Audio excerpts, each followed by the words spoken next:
예, 반갑습니다. 이 시간은 여섯 메아리에 쏠리는 쉽게 푸는 마음제 15강입니다.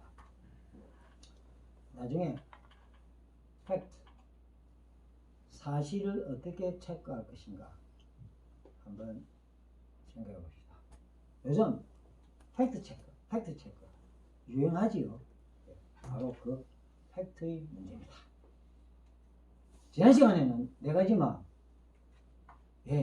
과학적 마음, 신앙적 마음, 예술적 마음, 그리고 철학적 마음이 있다고 했습니다. 강론으로 들어가서 철학적 마음은 이미 살펴보았습니다. 지금부터는 과학적 마음을 살펴보겠습니다. 지난 시간까지는 마음의 철학에 대해서 살펴보았습니다. 간단히 요약하면 몸도 있고 마음도 있는데 그 관계는 어떠할까? 왜? 몸과 마음 다르죠? 그래도 따로 볼 수는 없지 않습니까? 그래서 몸과 마음을 제3자가 내게 한다고 주장했습니다. 그 제3자에 대해서는 스피노자는 자연의 섭리라 했습니다. 이는 우주적이죠. 이와 달리 쉐링은 자의식이라고 했습니다. 이건 소우주지요. 또 이와 달리 본인은 기라고 했습니다. 기는 신체적 변수로서, 즉 기가 몸과 마음 둘 다를 연결하면서 우주적이기도 하고 소우주적이기도 합니다. 이번 시간에는 그 제3자의 팩트를 찾아가 봅시다.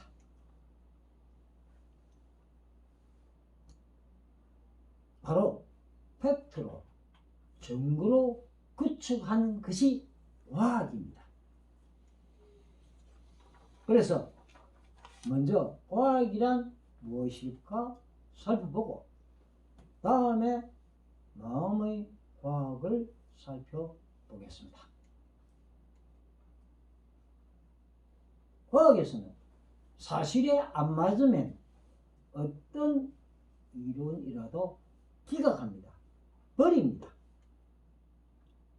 그래서 과학적 이론은 사실로 지지를 받아야 합니다. 예를 들어 볼까요?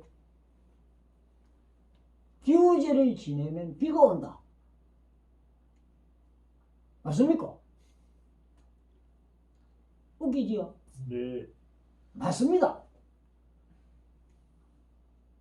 비가 올 때까지 지나면 됩니다. 그렇죠. 근데 뭐가 문제입니까? 여러분들 알지요? 비가 언제 어디서 시간 공간을 특정하지 못합니다. 또 어느 정도를 비라 할지 측정하지도 않습니다. 그래서 기우제를 지내면 비가 온다는 과학이 될 수 있습니까? 없습니까? 없습니다. 심리학에서도 이와 같은 팩트 문제가 심각합니다. 누가 현재 이상행동, 공부를 회피하는 행동은 과거의 잠재 무의식, 부모의 불만 때문이라고 주장합니다. 그런 말도 들어봤지요? 이게 바로 프로이드가 구축한 정신 분석합니다. 맞습니까? 맞다고 주장하는 사람 많습니다. 한번 따져볼까요? 현재 공부를 적극적으로 하는 행동도 과거 부모 불만을 보충하려고 할 수 있습니다. 그래서 같은 부모 불만인데 공부를 회피한다고 주장할 수도 있고 공부를 적극적으로 한다고 주장할 수도 있습니다. 이렇게 양가적으로 사건이 이루고 난 뒤 사후 설명한다는 것은 이건 사전에 예측하지 못한다는 것입니다. 이건 과학을 회피하는 겁니다. 이를 폐쇄 이론이라고 칼 포퍼가 맹공격을 했습니다. 그렇다면 과학적 해명은 무엇일까?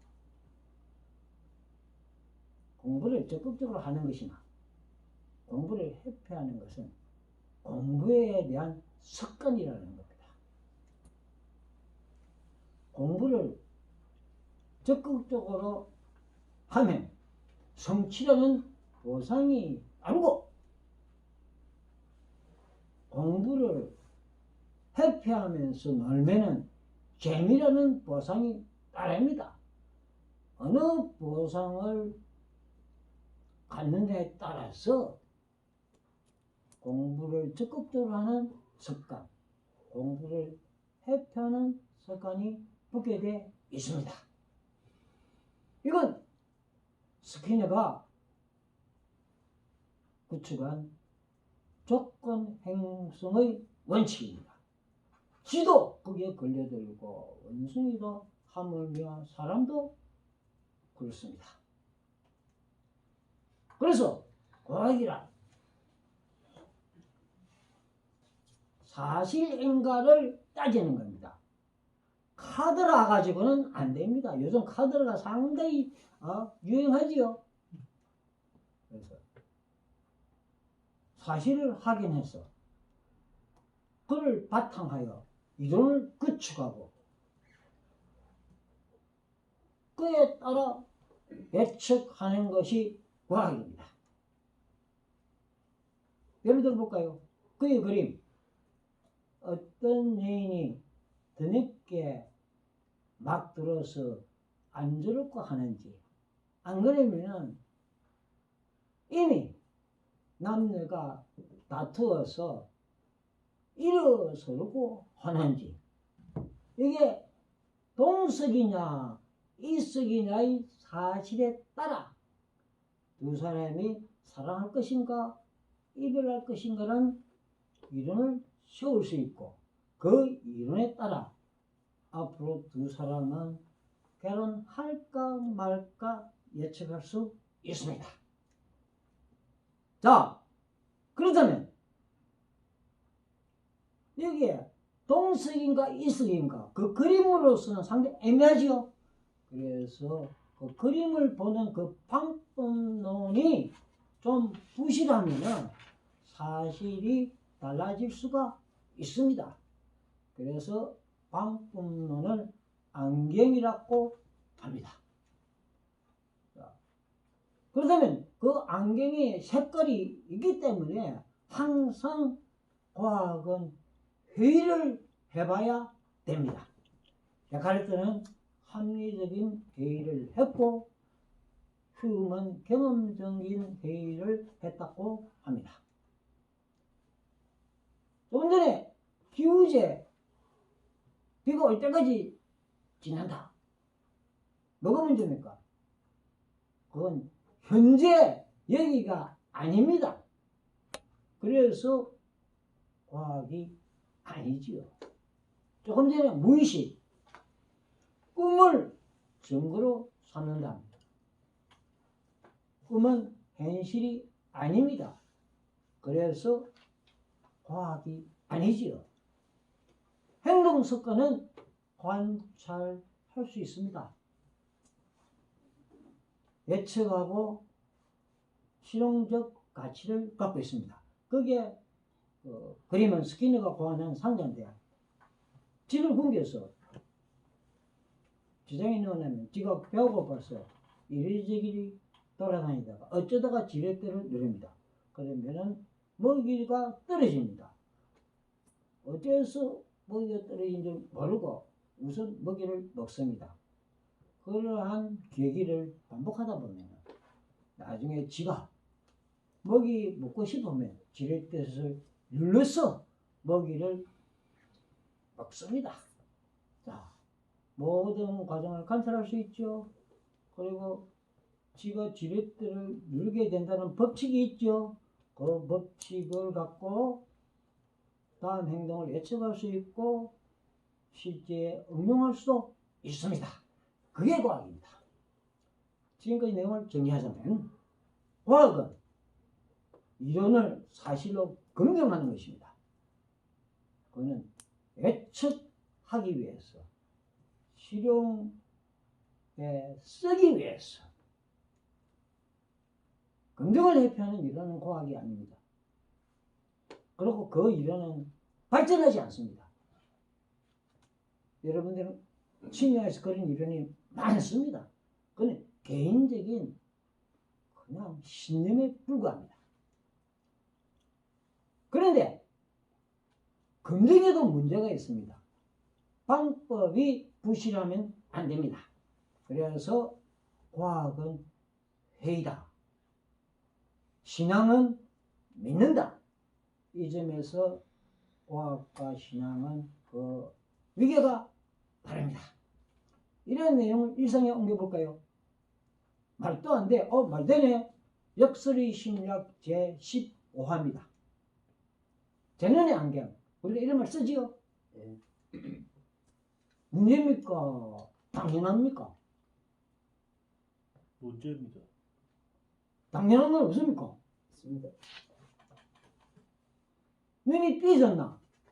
이렇게 보는 거는 문제지요. 놀았던 물이 그러하니 걔는 무엇밖에 못 보다. 이는 그 안경이 경험적으로 착식됐다는 겁니다.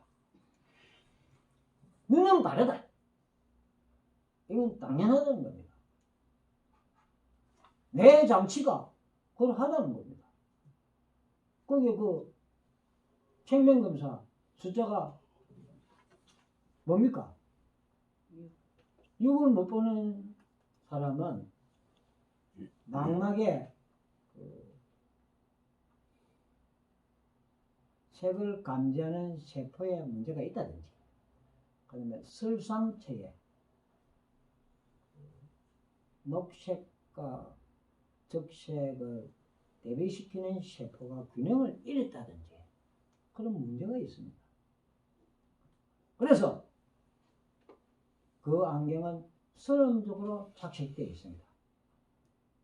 이러한 경우들을 보면 제눈의 안경은 정말 해석을 잘해야 됩니다.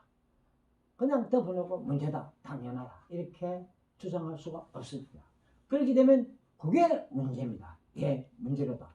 또 다음 시간을 기대합시다.